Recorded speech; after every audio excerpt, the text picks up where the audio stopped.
Assalamualaikum warahmatullahi wabarakatuh. Kembali lagi bersama E-Podcast dengan saya Nabila Paramita dan partner saya yaitu Rizky Setiawan. Baiklah, di sini kita kedatangan tamu yang spesial nih guys. Kira-kira siapa ya? Yaitu dengan Bapak Presiden Mahasiswa Terpilih, yaitu boleh perkenalin Bang? Terima kasih. Sebenarnya juga dari Amulet University. Perkenalkan, saya Ahmad Alfian Hadi, Presiden Mahasiswa Universitas Islam Indragiri periode 2023-2024. Dan insya Allah besok kita dilantik. wah, Keren. semoga lancar besok. Amin. Dan saya di akademis di Prodi Akuntansi semester 8. Nah, kalian pasti kepo kan apa yang bakalan kita bahas hari ini. Terus bagaimana, apa aja keseruan kita hari ini? Langsung saja cek kita. Dan Alfian, Pak Pres terpilih kita periode 2023. Bagaimana kabarnya nih Bang? Alhamdulillah sehat. Setelah menjalani masa-masa pemilihannya ya. Jadi gimana rasanya itu Bang? Karena pada tahun ini pemilihan kita aklamasi, kemungkinan persoalan yang pertama persoalan materi, ya, materi mungkin kita tidak bisa dipilih juga sebagai mahasiswa, kita terlepas dari yang lain. Meskipun kita yang namanya di mahasiswa ini kan kita proses belajar kan, hal praktis itu kita tinggalkan aja, tapi itu juga perlu kita pikirkan. Mungkin sedikit ringan lah dibanding tahun-tahun sebelumnya kan, karena kita aklamasi, tapi juga ada kemunduran yang mungkin perlu kita untuk perbaiki ke depan. Karena antusias mahasiswa terkait persoalan organisasi kampus ini sangat menurun, entah itu kepercayaan publik atau internal sendiri. Nah ini menjadi PR besar untuk BEM sendiri ke depan. Kenapa itu Bang bisa mengalami penurunan demokrasi? Jadi saya menelaah dari 1 tahun terakhir ini, saya berkirakan ada 3 faktor penyebab mahasiswa kurang minatnya berorganisasi. Yang pertama mungkin dari faktor kepercayaan terhadap ketua organisasi tersebut, karena kita lihat sendiri pendekatan persuasif itu sangat penting. Meskipun menjadi seorang ketua ini dituntut untuk selalu bisa dalam segala hal, tapi memang problem di internal kampus ini sangat banyak. Yang pertama mungkin persoalan akademis, tuntutan akademis. Yang kedua persoalan materi, mungkin keuangan yang terbatas, dan juga persoalan kegiatan yang mungkin berpikirnya mahasiswa saya ikut organisasi cuma dapat capek dan mengeluarkan uang, dan juga waktu terbuang. Apa keuntungan untuk saya? Mungkin itu sebagian besar pemikiran mahasiswa mengapa demokrasi kampus menurun saat ini. Yang kedua permasalahan di akademis itu sendiri, kurangnya dukungan dari pihak kampus terkait persoalan organisasi kampus. Melihat saya sendiri merasa kecewa beberapa tahun terakhir ini, beberapa kegiatan yang harusnya ditaja oleh organisasi kampus, tapi itu dilaksanakan oleh pihak kampus sendiri. Ini kan ranahnya mahasiswa berkreasi. Ini tempatnya mahasiswa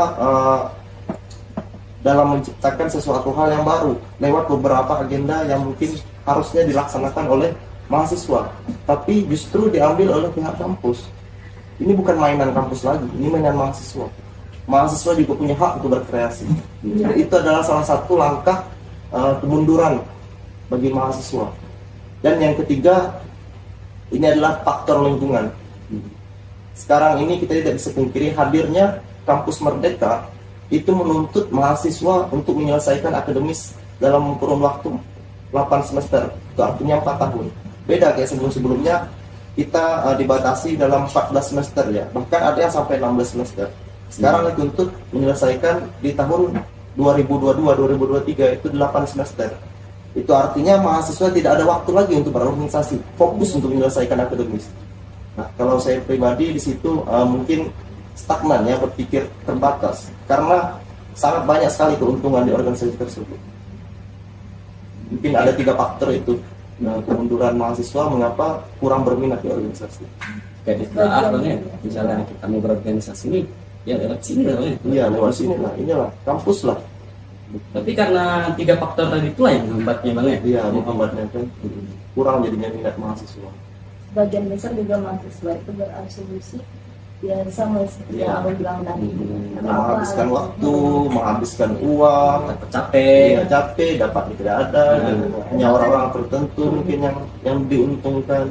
Tapi dengan ikut organisasi ini kita bisa menguasai. Iya, betul. Yang jelas pengalaman lah, pengalaman ini adalah ilmu paling mahal dalam hidup, Iya. karena tidak didapatkan orang lain kalau kita sendiri tidak menjalani. Nah Bang, terlepas dari itu semua, setelah terlantiknya besok Abang ya. Iya. Yang pertama nih Bang, apa visi dan misi Abang sebagai presiden mahasiswa untuk tahun ini? Yang jelas BEM sendiri mempunyai tugas dan wewenang membentuk karakter mahasiswa. Dalam artian BEM menyediakan wadah sebagai tempat untuk mahasiswa berkreasi ke depannya. Berarti di lintas fakultas, 6 fakultas dan 15 jurusan, BEM wajib untuk melakukan merangkul keseluruhan tersebut. Apa kebutuhan dari masing-masing fakultas atau jurusan tersebut, dan di bawahlah yang mengakomodir ke bawah-bawah atau ke kelas gitu kan. Jadi kita terstruktur, dan juga di sini kita kan punya Dewan Perwakilan Mahasiswa. Dewan Perwakilan Mahasiswa tugasnya mengawasi kinerja dari BEM. Jadi tugas pertama mungkin untuk kedepannya yang jelas kita ingin mahasiswa tersebut kembali sesuai dengan tema pelantikan kita, revitalisasi hakikat mahasiswa, mengembalikan hakikatnya mahasiswa dalam memahami peran dan fungsinya di masyarakat. Jadi mahasiswa tidak hanya stagnan di kampus, peran mahasiswa itu di luar. Bagaimana kita nanti sesuai dengan Tridharma perguruan tinggi, setelah kita belajar, kita berpendidikan, kemudian kita penelitian, lalu pengabdian kita terhadap masyarakat seperti apa. Nah, itulah pentingnya kita mengembalikan hakikatnya mahasiswa seperti apa, hakikat mahasiswa sesuai dengan tugas peran dan fungsinya di masyarakat. Bang ya, ini kita datang ke kampus ini untuk bermisi mencari pengalaman, terus kembali lagi ke masyarakat gitu. Iya, benar ke masyarakat. Nah, oke Bang. Terus Bang, setelah terpilih nanti, bagaimana Abang berencana untuk mewujudkan visi tersebut dalam kinerja Abang sebagai presiden mahasiswa? Jadi kita tidak bisa pungkiri ya, bicara saya orangnya dari dulu 4 tahun terakhir lah khususnya, saya sangat mengagumi buku Bagaimana Mencari Teman dan Mempengaruhi Orang Lain. Itu bukunya dari Dale Carnegie. Buku tersebut, jadi saat ini kan memang teknologi semakin canggih, dan juga mahasiswa sudah banyak terdoktrin dengan kecanggihan tersebut, seperti halnya mungkin bermain TikTok, gila sosial media, game dan segala macam. Untuk kita menarik teman-teman agar bisa memahami peran dan fungsinya sesuai dengan visi misi kampus lah kan, bagaimana menjadikan mahasiswa itu berperan aktif di masyarakat. Jadi saya harus bisa juga bagaimana mementingkan teman-teman yang mungkin suka main TikTok, yang suka main game, yang suka mungkin jalan-jalan dan segala macam. Setelah kita mementingkan tersebut, tentu ada kesan baik yang didapat orang tersebut. Dan kemudian mereka bertanya, apa kebutuhan yang kita inginkan? Jadi kita saling menguntungkan lah. Itu adalah langkah awal bagaimana kita menarik teman-teman agar aktif sesuai dengan peran dan fungsinya sebagai mahasiswa. Kita tidak bisa memaksakan, kamu kenapa gini, kamu kenapa gini, mahasiswa seperti ini. Masa bodoh orang, lari orang, tinggalkannya kita sendirian. Mau apa kita kalau sendirian? Namanya organisasi kan kita bergerak bersama. Sebagai ketua yang hanya mengakomodir, ini mau dibawa kemana perahu? Itu tadi yang jelas pendekatan persuasif lah yang utama untuk dilakukan. Iya.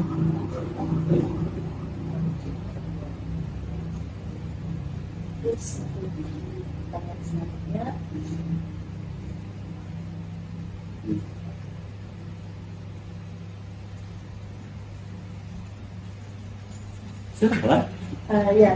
apa program utama yang bakalan abang lakuin gitu untuk meningkatkan kualitas akademik dan pembelajaran yang ada di kampus ini?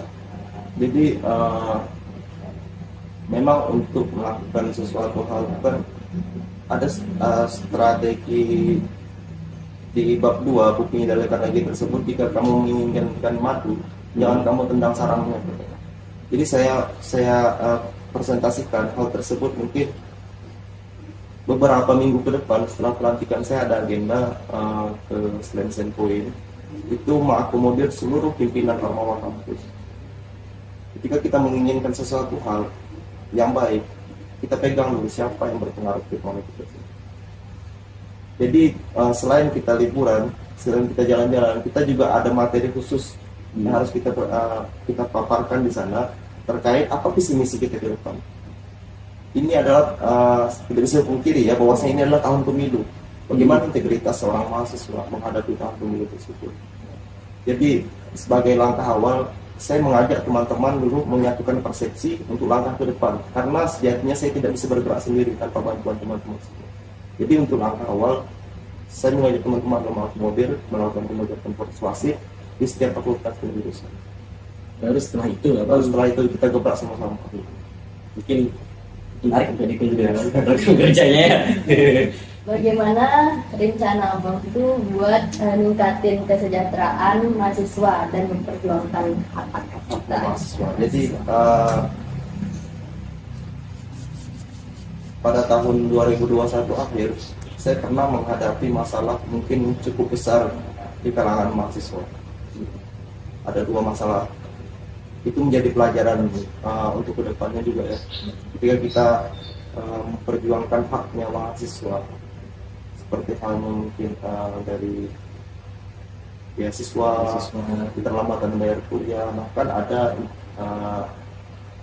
mungkin omongan-omongan yang kurang sedap terkait persoalan mahasiswa yang bisa dipahami kan? Iya.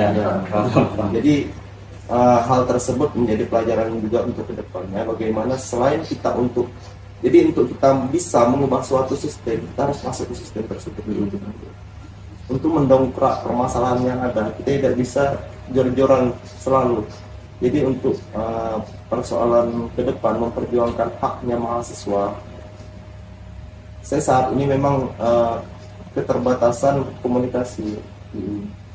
Memang antusias dari sivitas maupun masyarakat ataupun dari pemerintah, kepercayaan publik itu kurang. Jadi memang sekarang ini titik fokusnya adalah mengembalikan kepercayaan tersebut terkait persoalan aduan segala macam, memperjuangkan haknya mahasiswa itu pasti kita perjuangkan. Yang jelas untuk berhasil atau tidaknya itu nanti ada. Yang jelas saya pernah melakukan pelanggaran satu juga karena terlalu keras kan. Kalau kita lakukan juga terlalu keras, kalau kita tidak ada lagi siapa yang memperjuangkan seperti itu. Memang seharusnya mahasiswa itu memang gitu bang, demokrasi kita ya sebenarnya bang ya. Nah, menarik juga tuh untuk yang bahas beasiswa tadi itu bang. Beasiswa karena 1 tahun terakhir itu mungkin termasuklah dari saya kemarin pendamping KPA kan? Ada 1 orang dari anggota saya di KPA tersebut memang orang yang kurang mampu pergi kuliah pakai sepeda. Ya mahasiswa itu gengsi sekarang ini. Iya kan. Betul bang, sepeda. Jadi saya pertanyakan mengapa Anda tidak mengajukan beasiswa, karena beasiswa kan sudah banyak di Indonesia. Sudah disampaikannya saya sudah mengajukan segala macam dan saya sudah ada ACC, tinggal menunggu panggilan. Tapi ternyata beberapa hari kemudian nama saya dihilangkan dan digantikan oleh keluarganya dari Ibu Kaprodi. Jadi ada salah satu di jurusan di universitas. Hal tersebut bagi saya pribadi sangat mengkecam untuk tindakan tersebut. Jadi hal-hal yang sepele seperti ini mahasiswa keterbatasan sekali untuk berkomunikasi. Ya sudahlah, kalau tak dapat ya sudahlah gitu kan. Demokrasi itu memang kurang. Jadi yang memang memiliki wewenang itu orang-orang yang memang berada di sistem tersebut. Nah, bagaimana untuk mendongkrak hal tersebut itulah kita harus lakukan persepsi untuk kedepannya, bagaimana kita tingkatkan demokrasi kampus. Ini adalah haknya mahasiswa. Yang berhak mendapatkan beasiswa adalah orang yang tidak mampu. Sudah tertera di situ. Dan juga banyak sekali manipulasi terkait beasiswa tersebut. Hal itu sangat miris Bang ya. Iya, banyak sekali, sangat banyak. Kayak Saya saya sendiri. sampaikan di sini bahwasanya banyak sekali. Jadi ini Bagaimana? perlu untuk kita perjuangkan ke depannya. Ini bukan keuntungan bagi saya, keuntungan saya tidak ada keuntungan bagi saya. Tapi untuk teman-teman mahasiswa Iya, sendiri tapi Bang, emang ini adalah kewajiban. banyak juga yang mau kuliah kan tapi terkendala. Kendala di beasiswa. Iya. Untuk apa beasiswa disediakan? Iya. Kalau pengalokasian itu tidak sesuai. Iya betul. Aduh.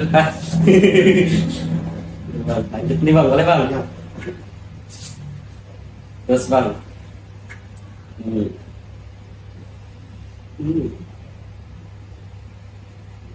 Setelah apa strategi abang tadi yang di awal tadi Bang ya, terus bagaimana abang itu berencana untuk menjaga transparansi dan akuntabilitas dalam kepemimpinan anda? Jadi kan memang pada sebelumnya itu kan di aturan di ADART itu kan untuk LPJ Ya, oke. anggaran dari Ormawa itu kan 1 tahun sekali. Dan juga LPJ yang dituangkan itu adalah dari anggaran di pihak kampus.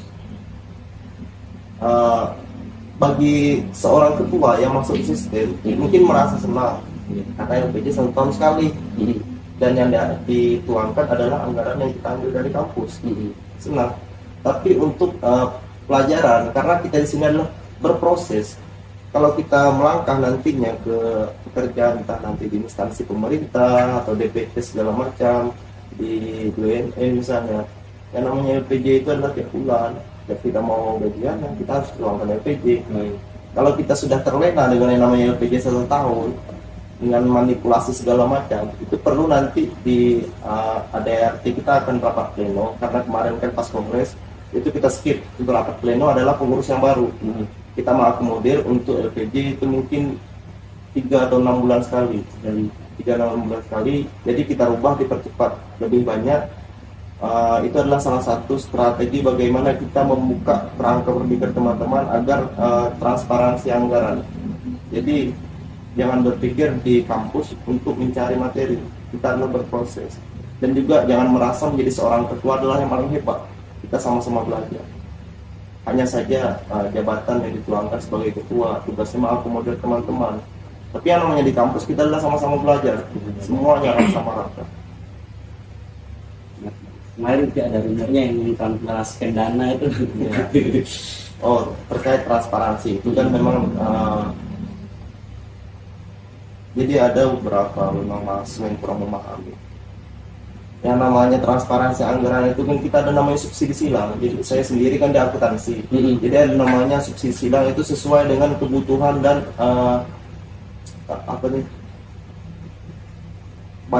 sedikit banyaknya dari pengeluaran tersebut dari masing-masing. Semisal jika kita anggarkan di Fakultas Pertanian sebanyak 10 juta dan juga itu dipukul rata di Fakultas Ekonomi 10 juta, apakah adil? Kalau menurut saya ya Bang ya, Iya. saya orang mungkin adil Bang, mungkin adil. Kenapa adil? Berapa banyak mahasiswa pertanian dibandingkan Fakultas Ekonomi? Oh gitu Bang ya. Jadi kita melihat mahasiswanya juga Bang ya, gitu. Karena kita bisa kalau Ormawa di Fakultas Ekonomi sendiri itu mungkin 100 lebih ya dibandingkan di pertanian. Karena itu tadilah pentingnya kita memahami yang namanya subsidi silang sesuai dengan banyak tidaknya mahasiswa tersebut. Tapi kan yang dikeluarkan oleh kampus kan dipukul rata semua. Oh gitu Bang. Pukul rata semua. Dan juga mungkin keterbatasan sekali. Karena memang kita, kalau bahasa yang disampaikan bahwasanya banyak mahasiswa yang telah bayar dan tidak membayar lagi. Iya. Mungkin karena ada beberapa Beberapa faktor mungkin bisa kita ulas kembali nanti terkait persoalan ini. Yang jelas hal tersebut perlu untuk kita tingkatkan lagi ke depannya. Bagaimana teman-teman berorganisasi tidak lagi minta sana sini keluar, karena mahasiswa Indonesia sudah dicap pekerjaan kita minta aja nih. Jadi kalau kita melaksanakan kegiatan itu yang ngomongin biasanya Ya mungkin kedepannya bisa lebih lagi lah bang ya. Iya. Jadi gimana nih Nabila soal transparansi dana? Ada. Memang agak sulit ya, Iya. namanya persoalan uang ini kan sensitif ya. Iya. Kita salah bicara keluarlah. Iya. Ya. Ya, itulah tadi bang, komunikasi tadi juga bang ya. Jadi dengan kita sebagai gambaran lah ya di kampus tetangga. Jadi saya jadi benar mahasiswa.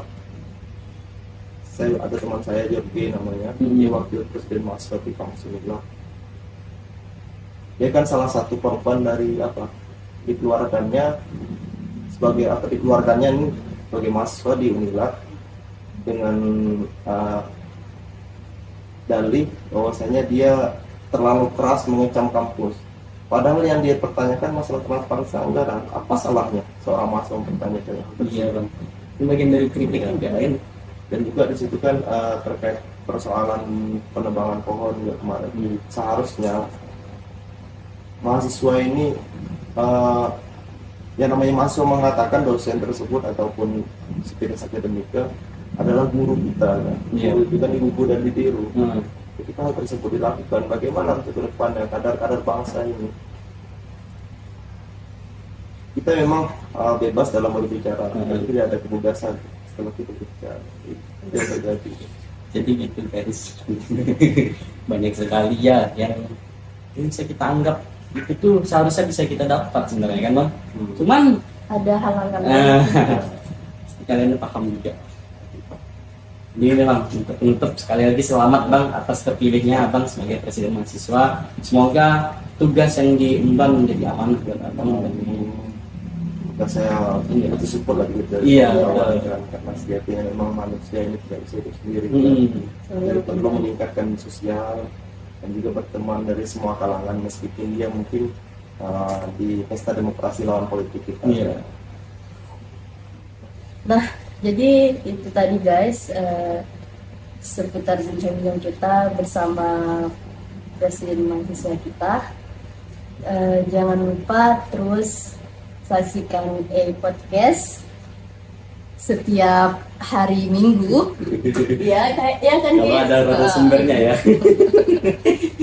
Jangan lupa untuk subscribe, follow, like, dan share video ini kalau kalian suka. Pasti ya harus suka, jangan lupa nonton ya. Saya sebagai podcaster hari ini pamit undur diri. Saya Nabila Paramita dan rekan saya. Rizky Setiawan. Assalamualaikum warahmatullahi wabarakatuh.